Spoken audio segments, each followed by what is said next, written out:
Father Simon and the Collective. My story goes back to 1976. I'm in my mid-20s and recently married. My wife and I had purchased our first house on a housing estate just outside of Durham, and our next-door neighbours were a very friendly middle-aged couple called Arthur and Jean. There you go, different times. Now, I'd always had a love of dogs, but unfortunately, owning one had not been possible when we were living with my parents. However, now we had our very own house. A dog was soon on the purchase list. But I didn't want any old pet dog, Father Simon. I wanted a dog I could train and which had a real purpose in life. I therefore decided to buy a working English Springer Spaniel. I read many books on the subject on how to train, house and generally look after such an animal, and I was told it was most important to get a well-bred working dog from a reputable breeder. To this end, my wife and I travelled to Wales to purchase our first dog, as we were told this particular breeder was one of the best in the country. The dog was duly purchased, and as it came from Wales, we called him Taff. Okay, right. Malcolm, and actually there's a note here added by producer Phil. It says, Malcolm named it after the River Taff. Obviously, that's why. Because of the Taff River. There you go. Isn't it a sweeter taffy? Different times. Yes. We'll move on.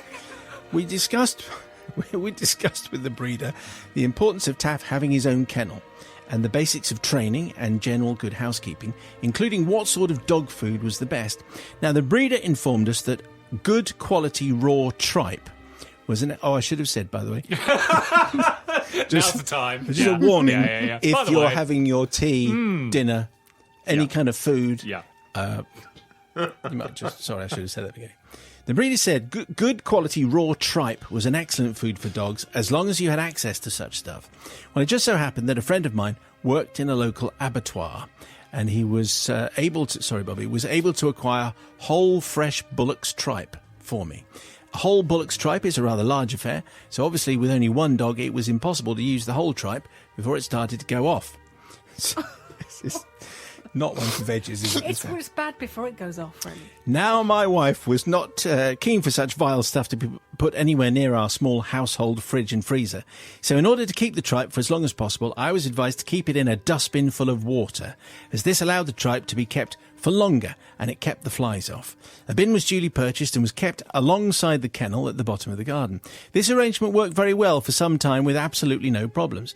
It was at this time that my wife and I planned a nice 2-week holiday in Tunisia. Oh, no. And the trip was booked for January when, as you know, the British weather is at its worst.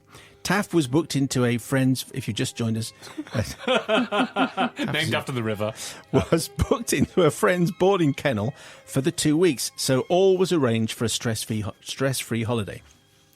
We very much enjoyed our 2-week break, returned home feeling refreshed and ready for work. We flew home rather late, as these cheap package holidays often did, landing at Newcastle Airport at 10:30. So we're back in the house slightly after midnight, and I noticed my neighbour Arthur had his rear lights on. I could see that much work had been taking place in his garden with a small mechanical digger and a very large mound of earth. I decided to investigate and started to walk down the garden path towards the bottom. When I had only taken a few steps, when a horrendous smell completely overwhelmed me. It was, of course, the whole tripe in the bin, which I'd completely forgotten about. So holding my nose, I lifted the lid off the bin and peered inside. Sorry about this, Bobby. All the water had evaporated, and there was now a heaving, slimy mass of putrefied, maggot-infested tripe. Lovely. Yeah. That's why I chose this confession. A heaving, slimy mass of putrefied, maggot-infested tripe. Yeah. I quickly put the lid back on, just as Arthur appeared at the bottom of the garden. Arthur had kindly stayed up, knowing that we were due back from holiday that night, and thought he should advise me of the problem. He told me that the smell was obviously coming from a blocked drain, and he'd called the council to try and find the blockage. They had dug down to the drain where several pipe lines met, but couldn't find the problem. However, the council workmen were returning the next day to resume their search. I was, of course, horrified. Couldn't bring myself actually to confess to the real source of the foul smell, which was, as you know, a heaving, slimy mass of putrefied, maggot-infested tripe. Thanks. Seen them live. It's quite a good name, actually, isn't it?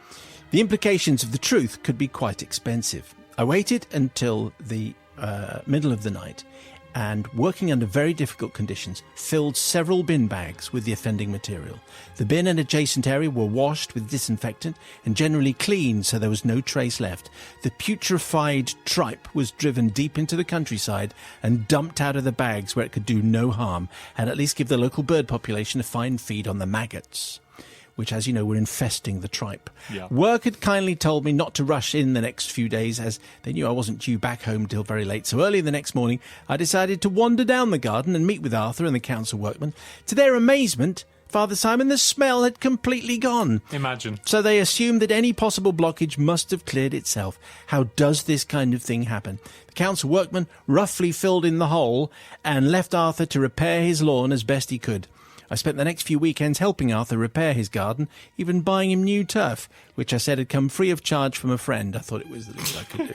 We moved house shortly after this episode, there's a surprise, and lost touch with Arthur and Jean. So 40 years later, I am finally seeking forgiveness because I never told him the truth. Forgiveness for putting them and all their neighbours through such a horrible time. To the council workers, not much. As the foreman told me, it was a slack time for them, so they didn't have much to do anyway. So at least I gave them some work, says Malcolm, rather benevolently. So Yeah. that's very nice of you, Malcolm. Thanks very much.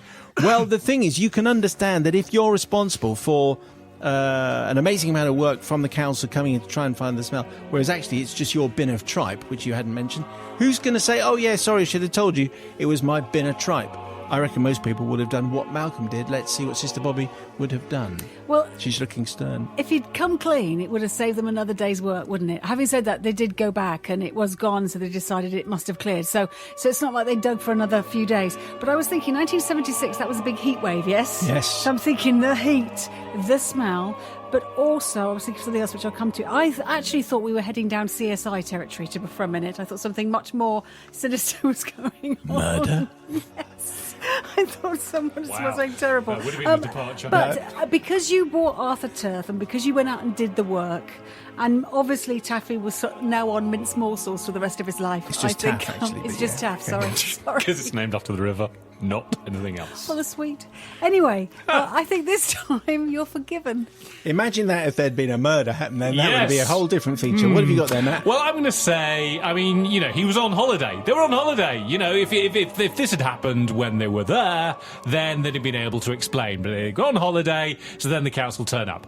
So I'm in his corner there, and I'm going to guess that Arthur and Jean worked out that it was Malcolm because he was suddenly being really nice and helping out in the garden. And oh, my friend's got all this free turf, and I'm going to help you out, and blah blah blah. I think they had you sussed, and also this thing you tagged on at the end about the council workers saying we had nothing else to do. I'm not buying that. So for that reason, I am going to not forgive.